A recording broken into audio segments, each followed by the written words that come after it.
El nuevo presidente de Argentina ha salvado a su país del colapso económico después de solo un año de su presidencia. Al entrar al 2025, probablemente habrá un alto crecimiento económico superior al 4%.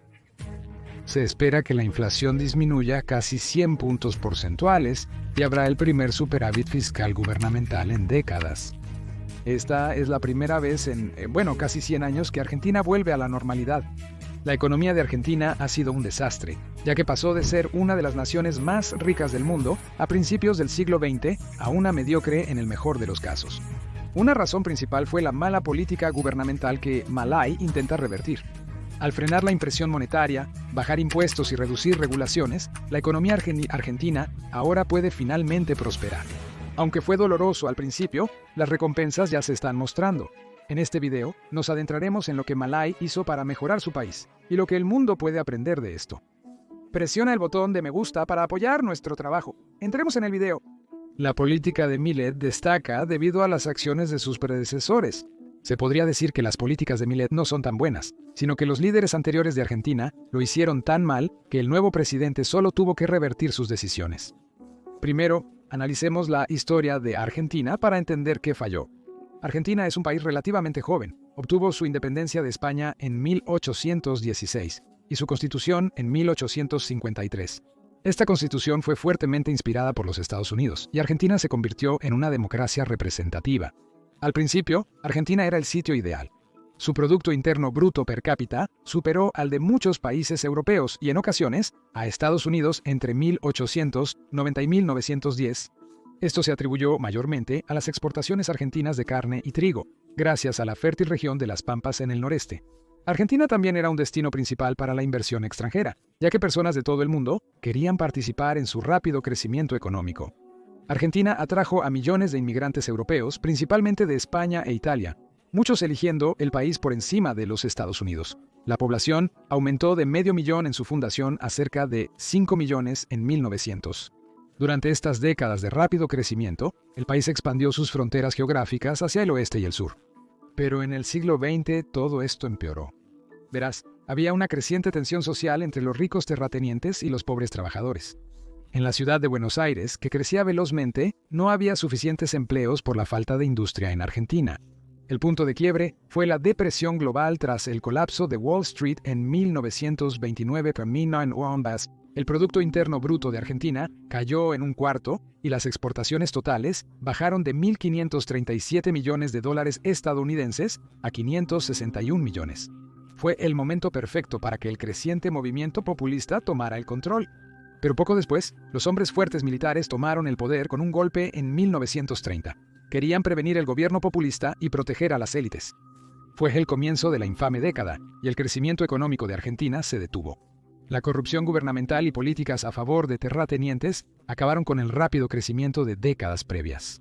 Después de la infame década, las cosas no mejoraron mucho. En 1943, otro grupo de líderes militares tomó el control del país en un golpe de Estado. El general Juan Perón fue la figura más popular del grupo y se convirtió en presidente en 1946. La población urbana le gustaba, pero implementó una terrible política económica. Firmó leyes contra el comercio en el peor momento de la historia. Perón quería impulsar las industrias nacionales, pero como resultado, Argentina se perdió el auge del comercio mundial después de la Segunda Guerra Mundial. Las industrias argentinas tampoco se mantuvieron al día con el mundo, ya que el país no requería innovar ni competir internacionalmente. Además, el presidente usó grandes gastos del gobierno para financiar programas sociales y redistribuir la riqueza.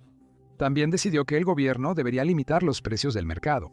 Estas políticas le dieron popularidad inmediata, pero pronto se evidenciaron las desventajas. Entre 1948 y 1950, el peso perdió cerca del 70% de su valor, y la inflación llegó a un máximo del 50%. Esto se debió principalmente a la impresión de dinero de Perón, una estrategia conocida como financiamiento inflacionario. Entonces, en 1955, Perón perdió su poder debido a, lo adivinaste, un golpe militar. El partido de Perón fue prohibido por los generales y él fue exiliado. Los siguientes 10 años trajeron un caos absoluto al país, con diferentes grupos políticos compitiendo por el poder. En 1962, las facciones del ejército comenzaron a luchar entre sí, lo que provocó otro golpe de Estado. En 1966, el general Juan Carlos Ungana tomó el control con un golpe de Estado llamado la Revolución Argentina. Estableció un régimen autoritario que gobernó el país durante 7 años. No hace falta decir que la inestabilidad política hizo de Argentina un terrible lugar para invertir o tener relaciones económicas. Debido al fracaso del régimen autoritario, la población comenzó a rebelarse contra él. Los radicales de izquierda llegaron a establecer grupos de guerrilla urbana. Esto forzó al gobierno militar a permitir a Perón y convocar nuevas elecciones. En 1973, Perón volvió del exilio e inició su tercer periodo presidencial. Pero el país estaba demasiado deteriorado para lograr estabilidad. Incluso entre los seguidores de Perón había facciones que se peleaban entre sí.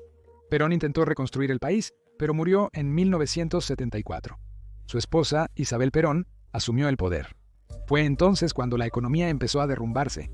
La crisis mundial del petróleo del año anterior ya fue un gran shock, y el gobierno decidió combatir esto con la impresión de dinero. Esta fue una terrible decisión que condujo a la hiperinflación. A inicios de 1976, la inflación anual llegó al asombroso 600%.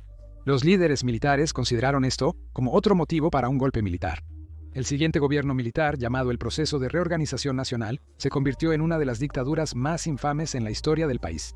Durante la Guerra Sucia, las fuerzas estatales y las milicias fascistas persiguieron a unos 30.000 izquierdistas opositores al régimen. Esta cifra es discutida. Sin embargo, también había muchos grupos terroristas de izquierda atacando a las fuerzas del gobierno. Pero el declive económico de Argentina hacía que el régimen perdiera apoyo. La deuda externa creció a $45.000 millones, los salarios reales perdieron el 36% de su poder adquisitivo y el desempleo alcanzó el 18%, el nivel más alto desde la Gran Depresión. Luego de una fallida guerra con Gran Bretaña por las Islas Malvinas, el ejército perdió apoyo político y tuvo que restaurar la democracia en 1983. El retorno a la democracia parecía genial en papel, pero los siguientes 40 años traerían un colapso económico absoluto. No podemos culpar al primer presidente democrático, Raúl Alfonsín. Varias empresas públicas heredadas de administraciones previas operaban con grandes déficits. Podía dejarlas quebrar, lo que causaría un desempleo masivo y un colapso económico, o podría apoyarlas con financiamiento gubernamental. Eligió la última opción, pero había un precio que pagar. La inflación llegó a cientos de porcentajes. Mientras tanto, las tasas de cambio de moneda colapsaron, ya que Argentina no podía competir a nivel internacional. El presidente Alfonsín reemplazó la moneda 2 veces para devaluarla, pero no tuvo éxito. Los cargos de interés anuales de $5.000 millones eran incosteables para el presidente Alfonsín. Cuando perdió su financiamiento del Fondo Monetario Internacional en 1988, la situación empeoró considerablemente. La inflación alcanzó el 5.000% en 1989 y hubo escasez generalizada de alimentos. Los disturbios masivos estallaron y la gente saqueó supermercados en busca de alimentos. Tras este desastre, Carlos Menem fue elegido presidente en 1989. Privatizó casi todas las empresas públicas, salvo algunos bancos. Argentina finalmente se reabrió al comercio internacional, pero ya era tarde. De 1975 a 1991, los precios aumentaron 20.000 millones de veces por la hiperinflación y los salarios ajustados por el poder adquisitivo cayeron drásticamente. En los 90, la industria de Argentina estaba al mismo nivel que en 1940. Muchas empresas argentinas no pudieron competir a nivel internacional y el país tuvo un déficit comercial de $22.000 millones entre 1992 y 1999. El presidente Menem empeoró aún más la situación cuando fijó el peso al dólar por ley. La idea era que esto estabilizaría el peso y reduciría la inflación, pero poco después llevó a la sobrevaloración de la moneda. En esencia, el peso estaba sobrevaluado en comparación con su valor en un mercado libre. La caída de precios llevó a las empresas a reducir salarios, provocando desempleo y recesión. Para rescatar la economía, Menem aumentó las deudas de Argentina para proporcionar alivio, pero el precio sería pagado por la próxima administración. En 1999, Fernando de la Rúa fue elegido presidente. El dólar en alza provocaba una mayor sobrevaluación del peso, agravando la recesión. No obstante, el problema principal para el gobierno de la Rúa fue la enorme deuda externa argentina, que excedía el 50% del Producto Interno Bruto. La tasa de interés sobre la nueva deuda en Argentina subió un 16% debido a la falta de confianza, lo que no es un problema para la mayoría de los países. De la Rúa recurrió al Fondo Monetario Internacional por préstamos más baratos, pero tuvo que reducir el gasto público para obtenerlos. Como resultado, el desempleo subió al 20%. Pronto, el público perdió la confianza en el gobierno, lo que provocó grandes retiros de dólares estadounidenses de sus cuentas bancarias. En noviembre de 2001, esto provocó una corrida bancaria total. Los bancos se quedarían sin dólares para dar al público, por lo que todos querían ser los primeros en convertir sus ahorros para evitar el colapso total. El presidente de la Rúa promulgó una ley que limitaba los retiros a 250 pesos semanales, lo que generó descontento en la población. A finales de 2001, estallaron grandes disturbios en Buenos Aires y otras ciudades principales.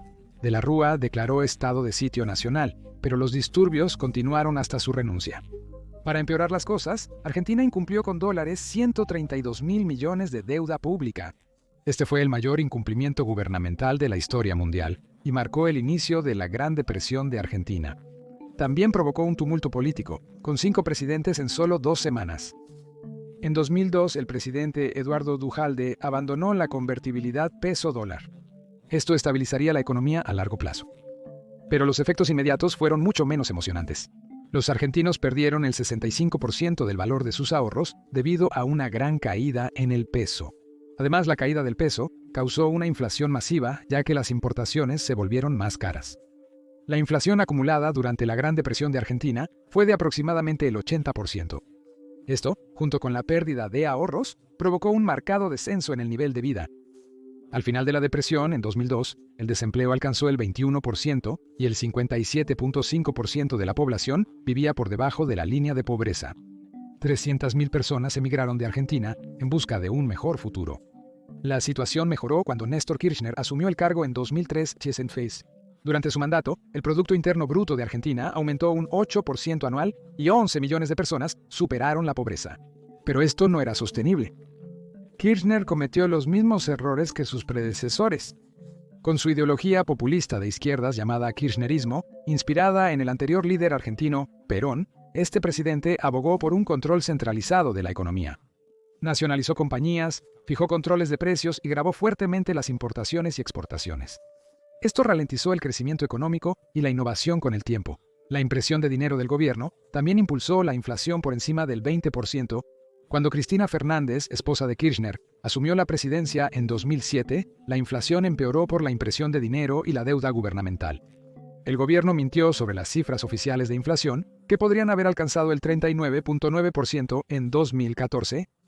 Más tarde, se mostró el costo de las malas finanzas gubernamentales y el país volvió a incumplir con sus deudas en 2014.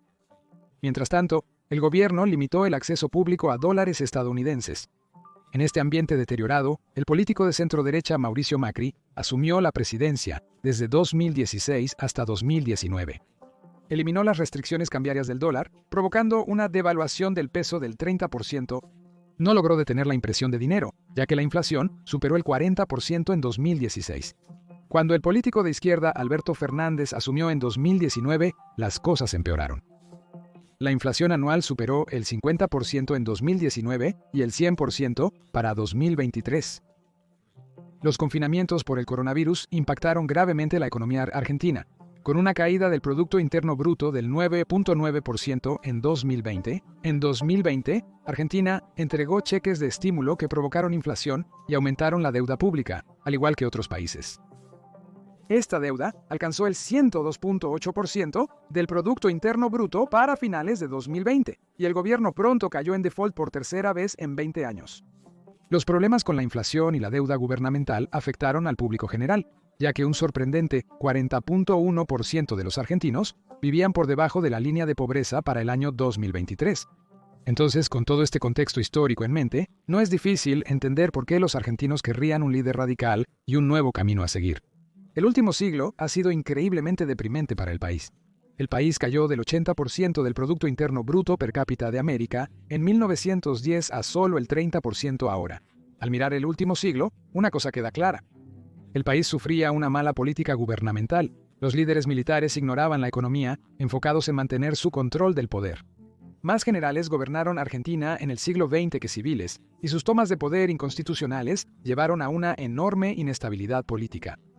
Esto convirtió al país en un mal lugar para invertir o hacer negocios debido a la falta de ley y orden. Aunque estos políticos no eran mejores. Muchos líderes populistas, empezando por Perón, buscaban una economía centralmente planificada e intervenían en los mercados. Subsidiaron alimentos y energía, limitaron precios del mercado y realizaron costosos programas sociales. Esto se financió mediante la impresión de deuda gubernamental a través del Banco Central.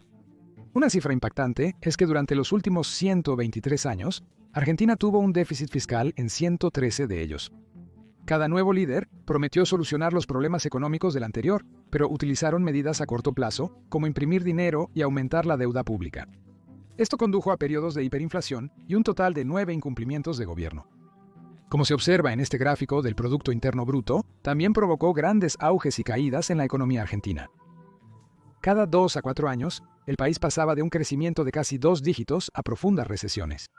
Estos ciclos extremos mataron a las empresas de Argentina y destruyeron las oportunidades económicas. Mientras tanto, Argentina no logró mantener el ritmo de innovación y productividad del resto del mundo. La soja, el trigo, el maíz y la carne siguen siendo los principales productos agrícolas exportados por el país. Actualmente, solo el 30% del Producto Interno Bruto de Argentina proviene del comercio internacional, comparado con el promedio mundial de más del 50%.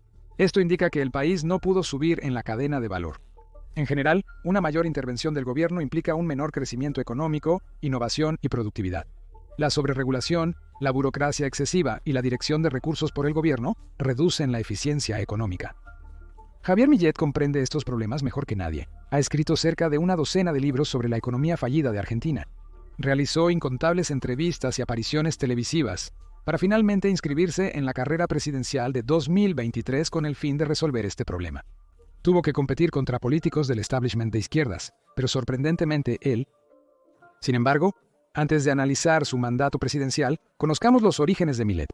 Javier Millet nació en 1970 en Buenos Aires, en un momento en que Argentina ya estaba profundamente en declive.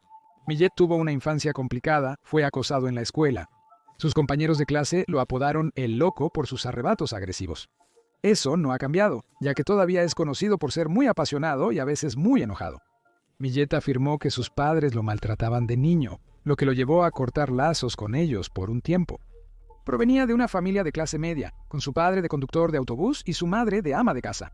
Posteriormente, consiguieron mejores trabajos permitiéndoles enviar a Millet a un colegio católico privado. En un giro inesperado, se convirtió en el vocalista principal de la banda de rock local Everest. Quizás esto fue una señal temprana de su rebeldía y actitudes anti-establishment, pero durante esta época en los años 80, la atención de Millet se centró cada vez más en el caos económico en Argentina. Notó la enorme hiperinflación y la rápida caída de los tipos de cambio del peso. Para comprender por qué ocurría esto, inició una carrera en economía en 1989, descubrió que tenía talento para ello. Millet obtuvo un título en economía y 2 maestrías y comenzó a enseñar en varias universidades. Su especialidad era el crecimiento económico, algo que evidentemente escaseaba en Argentina. Posteriormente, desempeñó roles en bancos e instituciones financieras como experto y asesor. Pero durante este tiempo, continuó autoeducándose, leyendo montones de libros sobre teoría económica y eventualmente se topó con la Escuela Austriaca de Economía. Esto definió su pensamiento político y económico, ya que se basó principalmente en esta escuela de pensamiento. Es un grupo de economistas fundado a finales del siglo XIX y eran, y aún son, muy opuestos. Abogaban por una mínima interferencia gubernamental, mercados libres y la abolición del Banco Central. Millais quedó muy impresionado por esta teoría económica y dijo que todo lo que he enseñado sobre la estructura del mercado en los últimos 20 años en cursos de microeconomía está mal. Esta creencia llevó a Millais a convertirse en un anarcocapitalista o libertario radical, alguien que idealmente quiere abolir el gobierno y tener una sociedad basada en libertades y derechos individuales. Sin embargo, no se volcó de inmediato a la política. El verdadero punto de inflexión en la carrera de Millais fue su creciente presencia en la televisión nacional. Fue uno de los críticos más vocales de la izquierda durante años, comenzando en los años 2010. En 2018, fue el economista más transmitido en la televisión argentina, con la cifra de 235 entrevistas. Una razón de su popularidad fue la falta de su filtro, ya que a menudo insultaba a sus rivales o no daba matiz alguno. Llamó al Estado un cáncer y dijo que el Estado es el enemigo. También dijo que la inflación era un robo contra la gente, en un momento en que la inflación estaba una vez más desenfrenada. En la televisión, afirmó que los burócratas del gobierno eran ratas y parásitos, y dijo que los políticos socialistas eran ignorantes o malvados. Millet culpó a la izquierda por los problemas de Argentina y propuso la adopción radical del libre mercado como solución. Millet apareció constantemente en televisión y escribió varios libros sobre el camino libertario y el fin de la inflación. plasmando sus puntos de vista políticos y económicos. Al principio no era muy popular, y su movimiento fue desestimado como marginal, pero su popularidad creció durante la administración de Alberto Fernández.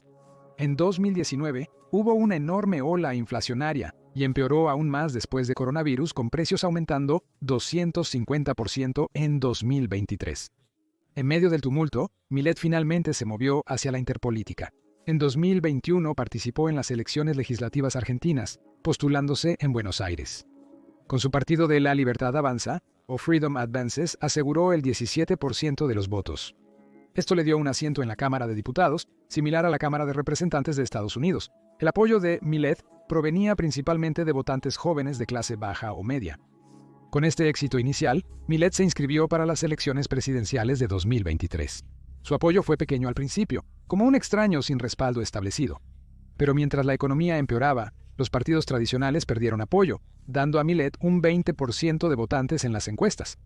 En una tensa segunda vuelta, Millet convenció a un 10% adicional del electorado a expensas del partido de centroderecha. En la primera ronda electoral de octubre de 2023, Millet obtuvo el segundo lugar, detrás del partido izquierdista de Sergio Massa. Pero la diferencia era muy pequeña, y la gente debía votar nuevamente para elegir entre Millet y Massa. Al principio, Massa parecía estar a punto de ganar con una ligera ventaja, pero Millet logró lo imposible y en noviembre de 2023 ganó con un sólido margen de 10 puntos porcentuales con el 56% de los votos. Lo hizo apelando a los votantes más jóvenes y criticando al establishment en Argentina con su ideología de izquierda. También obtuvo el respaldo de otros partidos políticos, lo cual ayudó muchísimo. Pero, lo más importante, Millet presentó un plan para salvar a Argentina de la crisis en la que se encontraba. Sus propuestas políticas se resumen en 2 puntos. Menos Estado y más libertad. Aunque no es el primer libertario en la política argentina, es de lejos el más radical. Dijo cosas como: el Estado es el mayor enemigo de la sociedad, y el Estado es una organización criminal que vive del robo. En un mundo ideal, el gobierno debería ser un Estado vigilante nocturno. Sus funciones deben ser proteger derechos individuales, defender la nación, combatir el crimen y mantener relaciones exteriores. Todas las demás funciones del gobierno, como la educación, la atención médica o el bienestar social, deberían ser privatizadas o abolidas según esta ideología. Esto forma parte de la política de motosierra de podar todas las ramas gubernamentales no esenciales. Millet promovió esto llevando una motosierra a sus mítines, lo que parecía bastante loco. Reducir el tamaño del gobierno permitiría a Argentina disminuir el gasto público. El antecesor de Millet gastaba cerca del 40% del Producto Interno Bruto anual mediante el gobierno, destinando una porción significativa a programas sociales y subsidios como la energía. Millet quería reducir esto al 25% al eliminar esas cosas, pero este enfoque es una espada de doble filo. Por un lado, permite a Argentina reducir los impuestos y eliminar la causa de la inflación, llevando al crecimiento económico y la prosperidad. La mayoría concuerda en que el libre mercado es más eficiente que el gobierno, y menos interferencia estatal brinda a las empresas mayor libertad. Pero menos apoyo gubernamental podría ser malo para las personas de clase baja y media. A medida que el gobierno elimina programas socialistas y subsidios, también perjudica a los trabajadores del gobierno que podrían ser despedidos o recibir salarios más bajos. En resumen, reducir el gasto del gobierno es parte del llamado plan de terapia de choque de Millet. Causará una interrupción a corto plazo, pero según Millet, llevará a mayor bienestar a largo plazo. Si las empresas prosperan, habrá más empleos bien pagados y mayor prosperidad. Mientras tanto, Millet también quiere abolir el Banco Central argentino, diciendo que el Banco Central es una estafa. Para ser justos, no es el único en criticar al Banco Central argentino, porque está estrechamente vinculado al gobierno en Argentina. Ha facilitado la impresión de dinero que causó hiperinflación y arruinó al país. Sin embargo, la mayoría de los economistas creen que es preferible contar con un banco central independiente a no tener ninguno. Según la teoría económica moderna, los bancos centrales son esenciales para estabilizar la economía. Esto se hace a través de un monopolio en la impresión de dinero y las tasas de interés. Una forma sencilla de pensar en esto es que el Banco Central crea dinero de la nada y decide qué tasas de interés se deben pagar sobre este dinero. Cuando la economía va mal, el Banco Central imprime mucho dinero a bajas tasas de interés, y cuando va bien, hace lo opuesto. Pero Millet rechaza completamente estas ideas, afirmando que el Banco Central distorsiona el mercado, perjudica el crecimiento económico y en realidad causa auges y caídas. También cree que los bancos centrales incentivan el alto gasto gubernamental, porque básicamente hay un suministro infinito de dinero del Banco Central. Los bancos centrales gravan indirectamente al público al imprimir dinero, ya que crea inflación y reduce el poder adquisitivo. Aunque abolir el Banco Central es muy radical, Millet tiene ideas aún más extremas. También cree que la economía argentina necesita ser dolarizada. Quiere aceptar el dólar y otras monedas globales como moneda de curso legal. Ahora, esto es diferente al plan de vincular el peso al dólar, algo que se había intentado antes y fracasó miserablemente, según la mayoría de los economistas. Millais anunció que se permitirá la competencia entre monedas. También agregó que en algún momento habrá tantos dólares en la economía que tal vez un día podamos cerrar el Banco Central. Y ese día, si todavía estoy en el gobierno, no dudo que lo cerraré. Esto se debe a que el Banco Central solo controla el peso y no tiene poder en una economía dominada por el dólar. Argentina no sería el primer país latinoamericano en adoptar el dólar estadounidense, ya que Ecuador, El Salvador y Panamá han hecho lo mismo. El dólar estadounidense contribuyó a la estabilidad de esos países. Sin embargo, algunos se oponen a esta idea, ya que le quita a Argentina la soberanía sobre su política económica. El dólar estadounidense se fabrica en los Estados Unidos y Argentina no tiene voz en su suministro. Esto indica que el gobierno o Banco Central no pueden respaldar la economía en crisis, aunque Millet considera que no es necesario. A pesar de ser economista, el presidente argentino tiene opiniones políticas controvertidas.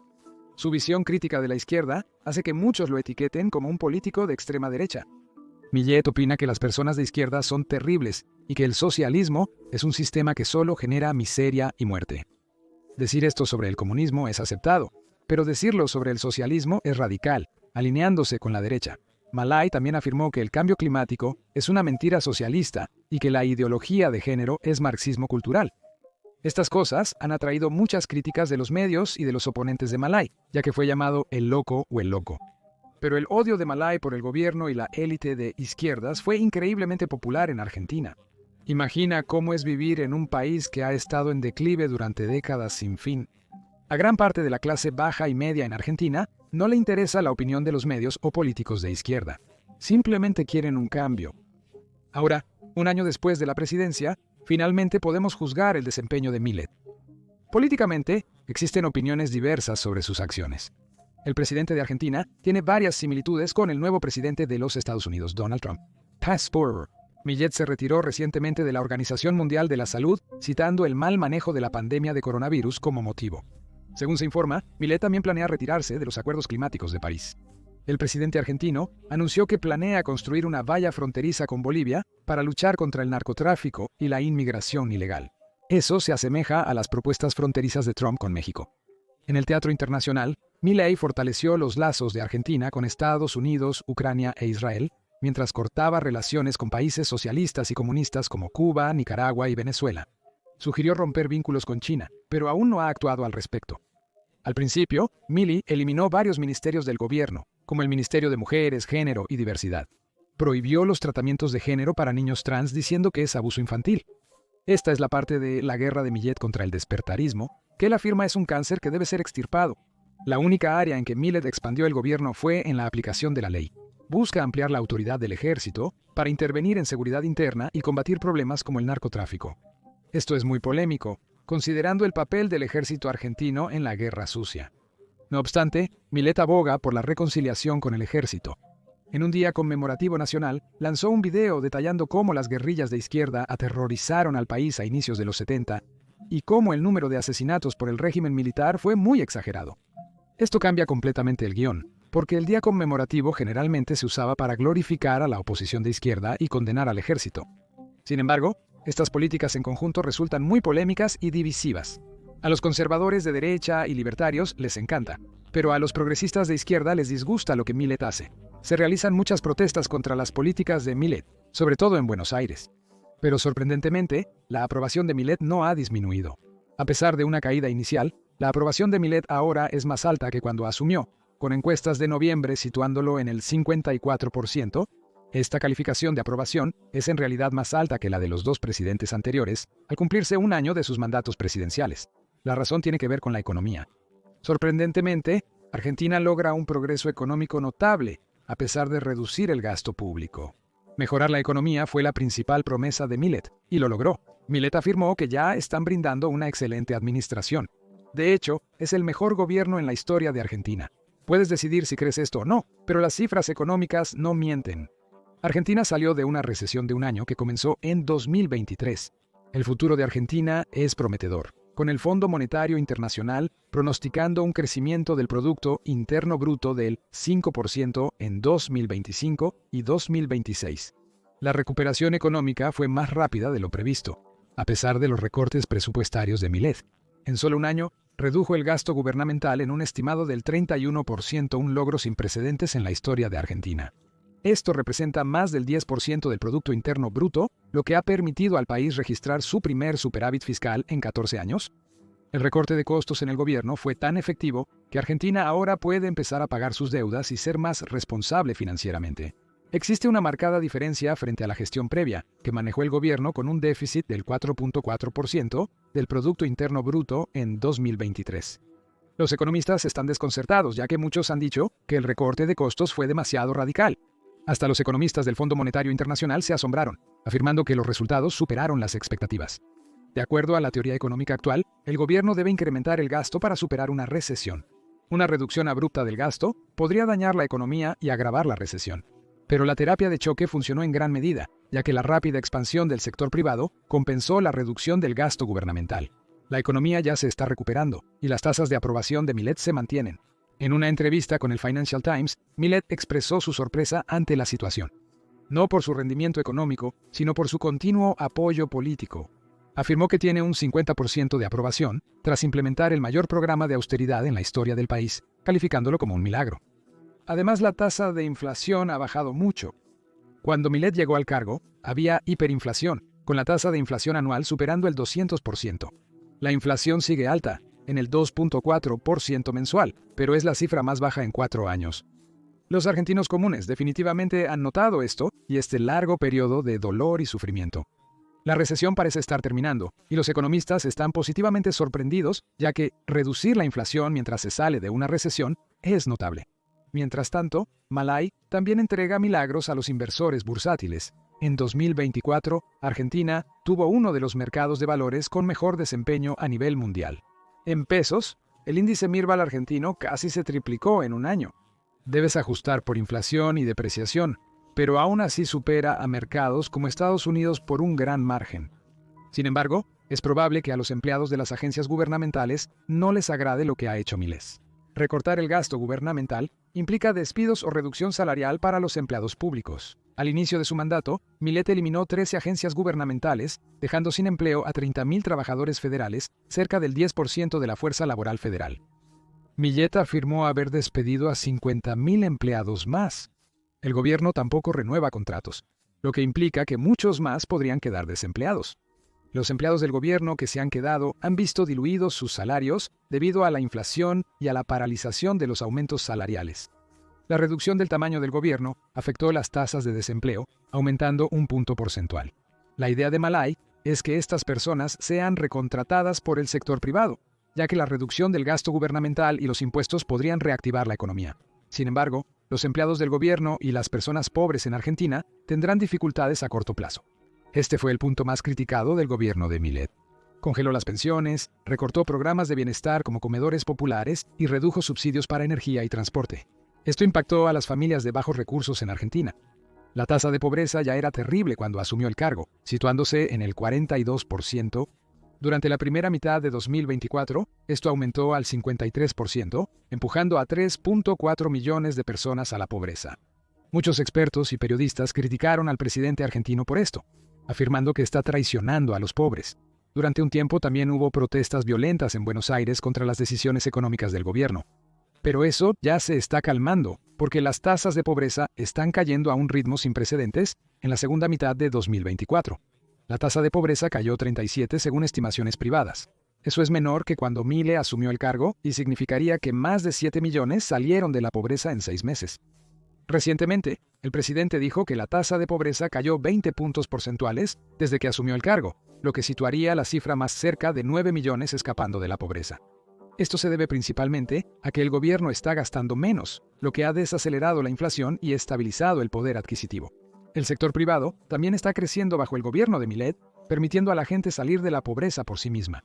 En su discurso de Año Nuevo, el presidente afirmó que la menor corrupción y una mayor eficiencia gubernamental permitían una entrega más efectiva del apoyo social. En gobiernos pasados hubo mucho despilfarro, y gastar menos no siempre implica menor apoyo a los pobres. La agenda económica de Millet no solo se limitaba a reducir el gasto del gobierno, también se centró en aumentar la libertad económica al reducir la burocracia gubernamental, y Millet ha tenido mucho éxito en esta área. En un discurso, el presidente dijo que la administración había eliminado más de 900 regulaciones, o alrededor de 3 por día. Una área donde se han reducido las regulaciones es en el mercado de la vivienda, con resultados muy positivos. El gobierno dejó de involucrarse en el mercado de alquileres y, como resultado, la oferta aumentó en un 170% y los precios ajustados por inflación bajaron un 40%. Este ejemplo demuestra que menos intervención gubernamental conlleva a mayor prosperidad económica. Claro que también hay riesgos en esto, pues las regulaciones existen por una razón. Están diseñadas para proteger a los consumidores o preservar el Estado de Derecho. Pero en muchos países no hay un mecanismo para eliminar regulaciones ineficaces o desactualizadas, resultando en una gran acumulación de burocracia excesiva.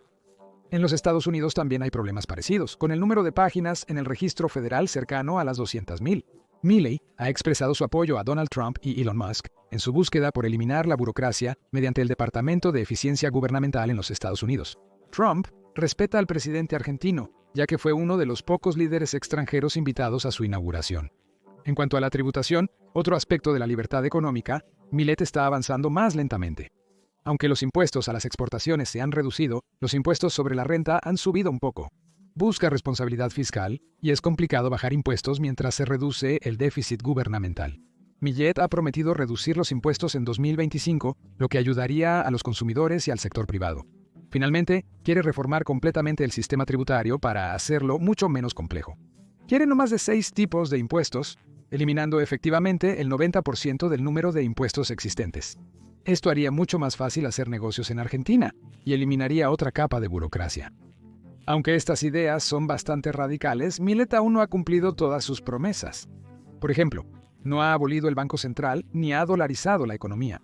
La razón es que desestabilizaría demasiado la economía, al punto de que Millet perdería apoyo y probablemente sería destituido.